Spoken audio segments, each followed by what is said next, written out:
ರಾಜ್ಯ ಕೇಸರಿ ಮನೆಯಲ್ಲಿ ಈ ಬಣ ಸಂಘರ್ಷ ಅನ್ನೋದು ಮುಗಿಯೋ ಹಂಗೆ ಕಾಣಿಸ್ತಾ ಇಲ್ಲ. ಇದೀಗ ದೆಹಲಿಗೆ ಶಿಫ್ಟ್ ಆಗಿರುವಂಥದ್ದು. ಶತಾಯಗತಾಯ ವಿಜಯೇಂದ್ರ ಅವರನ್ನ ಕೆಳಗಿಳಿಸೋದಕ್ಕೆ ರೆಬಲ್ಸ್ ದೊಡ್ಡ ಮಟ್ಟದ ಪ್ರಯತ್ನ ಮಾಡ್ತಿದ್ದಾರೆ. ವಿಜಯೇಂದ್ರ ವಿರುದ್ಧ ಮುಂದುವರೆದಿದೆ ಯತ್ನಾಳ್ ವಾಗ್ದಾಳಿ. ನಾವು ಹಿಂದುತ್ವದ ಪರ, ಕುಟುಂಬ ರಾಜಕಾರಣದ ವಿರುದ್ಧ ಅಂತೇಳಿ ಗುಡುಗಿದ್ದಾರೆ. ನಮ್ಮ ಬಣದಿಂದ ಜಾತಿವಾರು ಸಮೀಕರಣವನ್ನ ಮಾಡ್ತೇವೆ. ಲಿಂಗಾಯತ ಕೋಟಾ ಬಂದ್ರೆ ನಾನೇ ರಾಜ್ಯಾಧ್ಯಕ್ಷ ಸ್ಥಾನಕ್ಕೆ ಸ್ಪರ್ಧಿಸ್ತೇನೆ. ನಾಳೆ ದೆಹಲಿಯಲ್ಲಿ ಎಲ್ಲಾ ನಾಯಕರು ಕೂಡ ಸಮಯವನ್ನ ಕೊಟ್ಟಿದ್ದಾರೆ. ವಿಜಯೇಂದ್ರ ಹೋದ್ರೆ ಎಲ್ಲವೂ ಕೂಡ ಸರಿಯಾಗುತ್ತೆ ಅಂತ ಹೇಳಿ ಮತ್ತೆ ವಾಗ್ದಾಳಿಯನ್ನು ನಡೆಸಿರುವಂಥದ್ದು. ಪಕ್ಷ ಗಂಗೆಯಂತೆ ಪವಿತ್ರವಾಗಬೇಕು, ಹೋರಾಟವನ್ನು ನಡೆಸ್ತೇವೆ.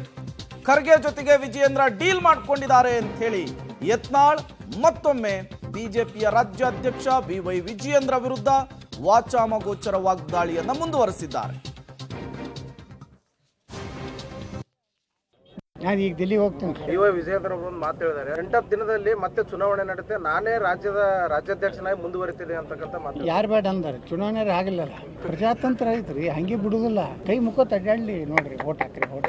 ಮತದಾನದ ಮಹತ್ವ ಗೊತ್ತಾಗಬೇಕು. ಜಿಲ್ಲಾ ಅಧ್ಯಕ್ಷನಿಗೆ ಅಷ್ಟು ಗೌರವ ಐತಿ. ಬಿಜೆಪಿ ಒಬ್ಬ ಕಾರ್ಯಕರ್ತನಿಗೂ ಕೈ ಮುಗಿಬೇಕು ಅನ್ನೋಂಥದ್ರೆ ನಾವು ಕಲಿಸ್ಕೊಡ್ತೀವಲ್ಲ. ನಾ ಭಾಳ ಮಂದಿ ಹಿಂಗೆ ಕೈ ಮುಗಿದು ಕಲಿಸೀನಿ. ನಮ್ಮಲ್ಲಿ ಒಂದು ಸಿದ್ದೇಶ್ವರ ಬ್ಯಾಂಕ್ ಇತ್ತು ರೀ, ಅವ್ರು ಎಂದೂ ಇಲೆಕ್ಷನ್ ಮಾಡ್ತಿದ್ದಿಲ್ಲ, ಎಂದು ಕೈ ಮುಗಿತಿದ್ದಿಲ್ಲ. ಯಾರು ಬ್ಯಾಂಕಿನಿಗೆ ಬಂದ್ರೆ ಅವ್ರು ಮಾತಾಡ್ದೆ ನಡೆ ಹತ್ತನವ್ರು.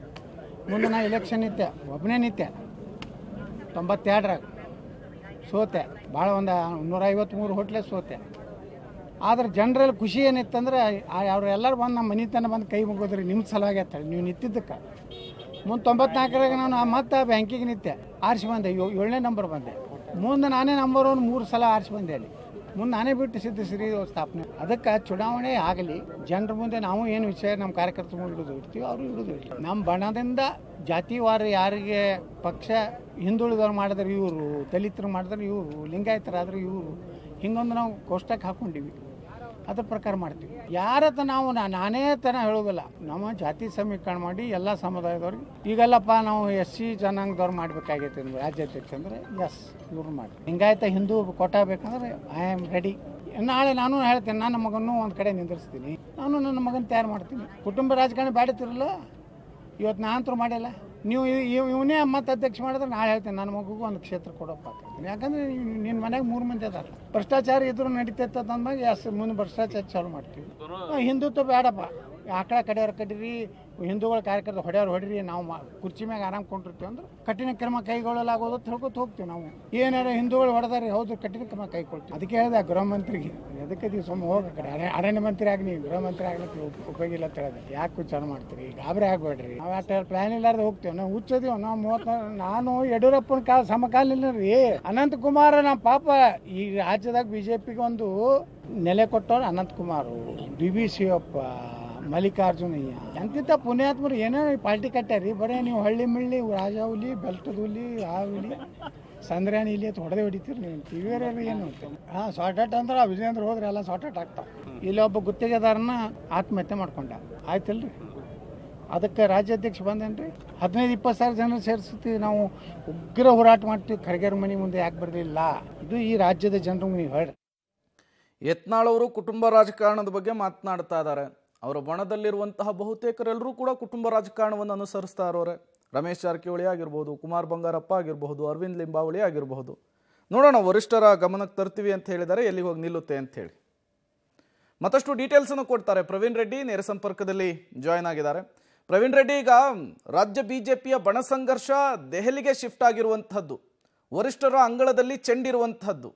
ಈ ವರಿಷ್ಠರು ಒಂದು ದೊಡ್ಡ ಮನಸ್ಸು ಮಾಡಿ ಈ ಬಣ ಸಂಘರ್ಷಕ್ಕೆ ಒಂದು ಬ್ರೇಕ್ ಹಾಕೋದಕ್ಕೆ ಮುಂದಾದರೂ ಕೂಡ ಯತ್ನಾಳ್ ಅವರ ಈ ನಾಲಿಗೆಗೆ ಲಗಾಮ್ ಹಾಕೋದು ಕಷ್ಟ ಸಾಧ್ಯನಾ ಅಂತೇಳಿ ಅವ್ರು ಮಾತನಾಡ್ತಾ ಇರುವಂತಹ ರೀತಿಗಳನ್ನು ಗಮನಿಸ್ತಾ ಇದ್ರೆ. ಹೌದು ಪ್ರೇಮನ್, ಹೇಗಾದ್ರೂ ಮಾಡಿ ಶತಾಯಗತಾಯವಾಗಿ ಬಿಜೆಪಿಯ ರಾಜ್ಯಾಧ್ಯಕ್ಷ ಸ್ಥಾನದಿಂದ ವಿಜೇಂದ್ರನ್ನು ಇಳಿಸ್ತೀವಿ ಅಂತೇಳಿ ತುಂಬಾನೇ ಕಾನ್ಫಿಡೆನ್ಸ್ ಆಗಿ ರೆಬಲ್ ಟೀಮ್ನ ನಾಯಕರಾದಂತಹ ಯತ್ನಾಳ್ ಅವರು ಇವತ್ತು ಸುದ್ದಿಗೋಷ್ಠಿಯಲ್ಲಿ ಮಾತನಾಡಿದ್ರು. ಪ್ರಮುಖವಾಗಿ ನಾವು ಕುಟುಂಬ ರಾಜಕಾರಣವನ್ನು ದ್ವೇಷ ಮಾಡ್ತೀವಿ, ಅದರಲ್ಲೂ ಕೂಡ ವಿಜೇಂದ್ರವನ್ನು ಪಕ್ಷದಿಂದ ಆ ಒಂದು ರಾಜ್ಯಾಧ್ಯಕ್ಷ ಸ್ಥಾನದಿಂದ ತೆಗೆಯಲೇಬೇಕು. ಯಾಕಂದ್ರೆ ಅವರು ಕಾಂಪ್ರಮೈಸ್ ಪಾಲಿಟಿಕ್ಸ್ಗೆ ಎಲ್ಲ ಕಡೆ ಅಂದ್ರೆ ಆಗಿದ್ದಾರೆ ಅನ್ನೋ ಒಂದು ಮಾತುಗಳನ್ನು ಮತ್ತೆ ರಿಪೀಟ್ ಆಗಿ ಇವತ್ತು ಕೂಡ ಉಲ್ಲೇಖ ಮಾಡಿದ್ರು. ಅದಕ್ಕೆ ಆಡ್ ಆನ್ ಆಗಿ ಇವತ್ತು ಕಲಬುರಗಿ ಲೋಕಸಭಾ ಚುನಾವಣೆಯ ಒಂದು ಈ ಹಿಂದೆ ನಡೆದಂತಹ ಫಲಿತಾಂಶದ ಮೇಲೂ ಕೂಡ ಆ ಒಂದು ಮೆಲುಕು ಹಾಕಿದ್ರು. ಪ್ರಮುಖವಾಗಿ ಏನಂದ್ರೆ ಕಲಬುರಗಿಗೆ ಆ ಒಂದು ಲೋಕಸಭಾ ಚುನಾವಣೆ ಸಂದರ್ಭದಲ್ಲಿ ವಿಜೇಂದ್ರ ಅವರು ಅವರ ಮಾವನ ಮನೆಯಲ್ಲಿದ್ರು ಕೂಡ ಕಲಬುರಗಿ ಲೋಕಸಭಾ ಅಭ್ಯರ್ಥಿ ಪರ ಅಂದ್ರೆ ಉಮೇಶ್ ಜಾಧವ್ ಪರ ಪ್ರಚಾರಕ್ಕೆ ಬರಲಿಲ್ಲ. ಯಡಿಯೂರಪ್ಪ ಕೂಡ ಪ್ರಚಾರಕ್ಕೆ ಬರಲಿಲ್ಲ. ಇನ್ನೊಂದು ಕಡೆ ಶಿವಮೊಗ್ಗದಲ್ಲಿ ಮಲ್ಲಿಕಾರ್ಜುನ್ ಖರ್ಗೆ ಆಗಲಿ ಪ್ರಿಯಾಂಕ್ ಖರ್ಗೆ ಆಗಲಿ ಅಲ್ಲಿ ಹೋಗಿ ಪ್ರಚಾರ ಮಾಡಲಿಲ್ಲ. ಸೊ ಯಡಿಯೂರಪ್ಪ ಹಾಗೂ ಖರ್ಗೆ ಒಂದು ಫ್ಯಾಮಿಲಿ ನಡುವೆ ಮ್ಯೂಚುವಲ್ ಆಗಿ ಪಾಲಿಟಿಕ್ಸ್ ಅಲ್ಲಿ ಇಬ್ರು ಕೂಡ ಕಾಂಪ್ರಮೈಸ್ ಆಗಿದ್ದಾರೆ ಅಂತ ಹೇಳಿ ಒಂದು ಸ್ಫೋಟಕ ಅಂಶವನ್ನು ಹೇಳಿದ್ರು. ಏನಾದ್ರೂ ಈ ಬಿಜೆಪಿ ಪಕ್ಷ ಗಂಗೆಯಂತೆ ಪವಿತ್ರ ಆಗ್ಬೇಕು ಅಂತಂದ್ರೆ ವಿಜೇಂದ್ರ ಅವರನ್ನು ರಾಜ್ಯಾಧ್ಯಕ್ಷ ಸ್ಥಾನದಿಂದ ಕೆಳಗಿಳಿಸಬೇಕು, ಮತ್ತೆ ಹಿಂದುತ್ವವಾದಿ ಇರುವಂತಹ ಒಂದು ನಾಯಕರನ್ನು ಬಿಜೆಪಿ ರಾಜ್ಯಾಧ್ಯಕ್ಷ ಸ್ಥಾನಕ್ಕೆ ಕೂಡಿಸ್ಬೇಕು ಅಂತ ಹೇಳಿ ಆ ಒಂದು ಅಂಶವನ್ನು ಕೂಡ ಹೇಳಿದ್ರು. ಇನ್ನು ರೆಬಲ್ಸ್ ಟೀಮ್ ನಲ್ಲಿ ಯಾರು ಸ್ಪರ್ಧೆ ಮಾಡ್ತೀರಾ ಎಂಬ ಪ್ರಶ್ನೆಗೆ ಈಗಾಗಲೇ ನಮ್ಮ ಒಂದು ತಂಡದಲ್ಲಿ ಅಂದ್ರೆ ಹಿಂದುಳಿದ ವರ್ಗದ ನಾಯಕರಿದ್ದಾರೆ, ಅದೇ ರೀತಿಗೆ ಬೇರೆ ಬೇರೆ SC ST ಸಮುದಾಯದ ಹಲವು ನಾಯಕರು ಕೂಡ ಇದ್ದಾರೆ. ಯಾರು ಸ್ಪರ್ಧೆ ಮಾಡಬೇಕು ಎಂಬುದರ ಬಗ್ಗೆ ಡಿಸ್ಕಷನ್ ಮಾಡ್ತೀನಿ.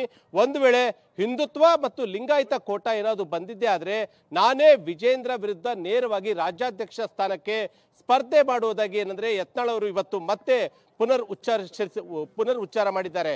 Prem. Okay, thank you Praveen ತಮ್ಮೆಲ್ಲ ಮಾಹಿತಿಗಾಗಿ.